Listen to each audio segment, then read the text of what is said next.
À la une de ce journal, le président de l'Assemblée nationale de transition du Gabon réaffirme l'engagement de son pays à défendre la marocanité du Sahara dans les forats régionaux et internationaux. Comment financer le développement territorial? La question est soulevée lors de la deuxième édition du Forum international Avenir Territoire. Et à l'international, guerre à Gaza, la pression internationale s'intensifie pour une trêve sur fond de menace d'une offensive israélienne sur Rafah. Donc voici pour les titres, bienvenue à tous.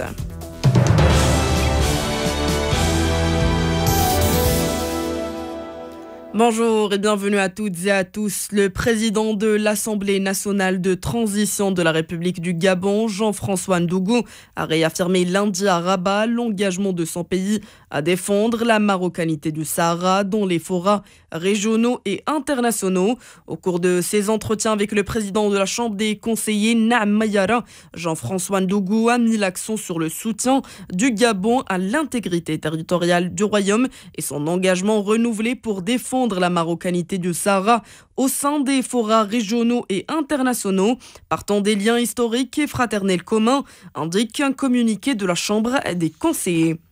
Rabat accueille jusqu'au 15 février le premier forum de la jeunesse socialiste d'Afrique et d'Amérique latine, un forum qui réunit la jeunesse partisane des deux continents à l'initiative de l'Union socialiste des forces populaires. Les participants à cet événement estiment que la jeunesse socialiste est un levier de développement. C'est d'ailleurs le thème de ce forum. Kofi Francis, secrétaire national de l'Organisation de la jeunesse du Parti démocratique de Côte d'Ivoire. Effectivement, ce forum vient à point nommé parce que la jeunesse africaine est le fer de lance de l'action politique en général. Parce que la jeunesse a toute son utilité, tout son rôle dans le principe de développement durable, qui est un principe de projection vers l'avenir. Cette jeunesse maintenant l'a constituée en réseau pour que effectivement nous ayons des intelligences à mettre au profit de nos États. Et au-delà de nos États, de notre continent, l'Afrique. Les propos de Kofi Francis, secrétaire national de l'Organisation de la jeunesse du Parti démocratique de Côte d'Ivoire. Rabat, on y reste pour la poursuite de la deuxième édition du Forum international Avenir Territoire, une plateforme d'échange qui réunit 200 participants, élus communaux, associations de régions et experts internationaux. Depuis hier, ils débattent autour du financement du développement territorial, la collecte des impôts et les enjeux de la décentralisation en Afrique et dans le monde. Ce forum est organisé à l'initiative de l'Association des régions du Maroc et l'Université africaine des sciences et techniques, université sénégalaise.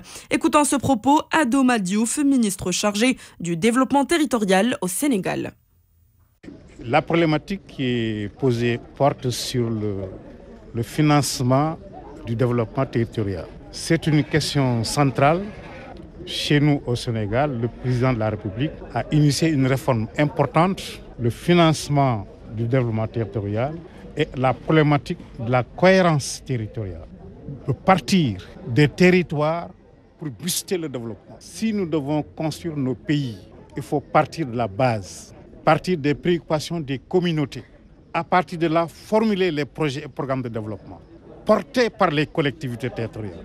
L'entrée par les collectivités territoriales est la voie de salut pour assurer un développement territorial durable. C'est important parce que ces projets vont s'inspirer des problèmes des communautés. C'est pourquoi le financement, la thématique, nous considérons que c'est un thème central. Si nous ajoutons maintenant les questions de coopération décentralisée, la réforme de la fiscalité et toute autre activité économique, nous estimons que c'est très très important. Les propos d'Adoma Diouf, ministre chargé du développement territorial au Sénégal. Direction à Casablanca à présent, qui abrite les travaux de la 7e édition du meeting annuel Les Impériales.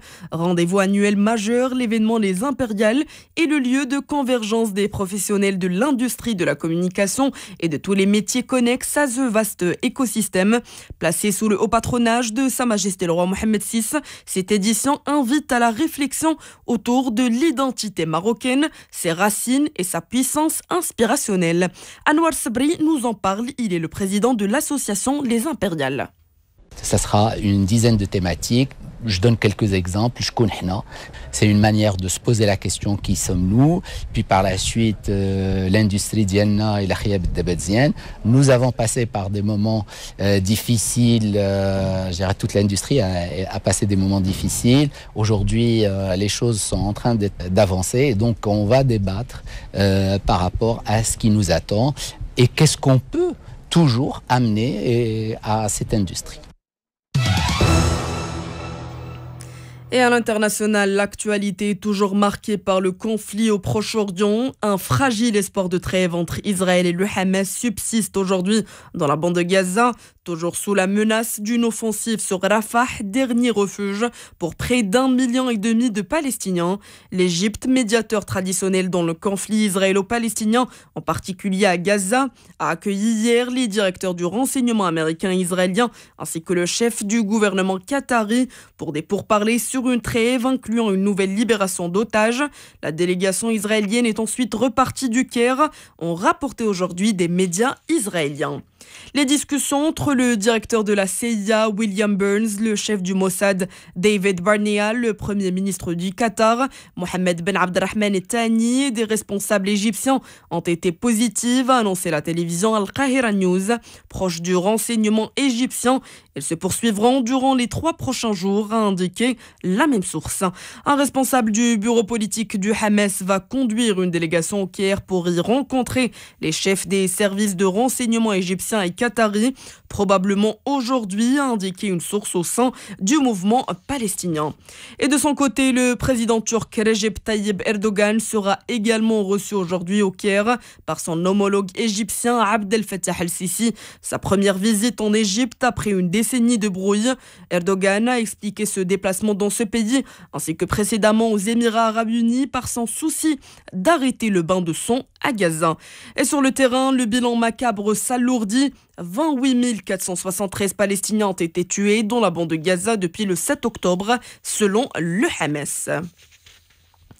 Et dans l'actualité internationale, la Corée du Nord a une nouvelle fois tiré des missiles de croisière vers la mer du Japon ce mercredi, selon l'armée sud-coréenne, sur fond de rhétorique de plus en plus agressif du dirigeant Kim Jong-un. Depuis le début de l'année, la Corée du Nord, dotée de l'arme nucléaire, a déclaré la Corée du Sud son ennemi principal, fermé les agences dédiées à la réunification et menacé d'entrer en guerre pour toute violation territoriale. Pyongyang a également multiplié les essais d'équipements militaires, testant notamment ce qu'il a décrit comme un système d'armement nucléaire sous-marin et un missile balistique hypersonique à combustible solide.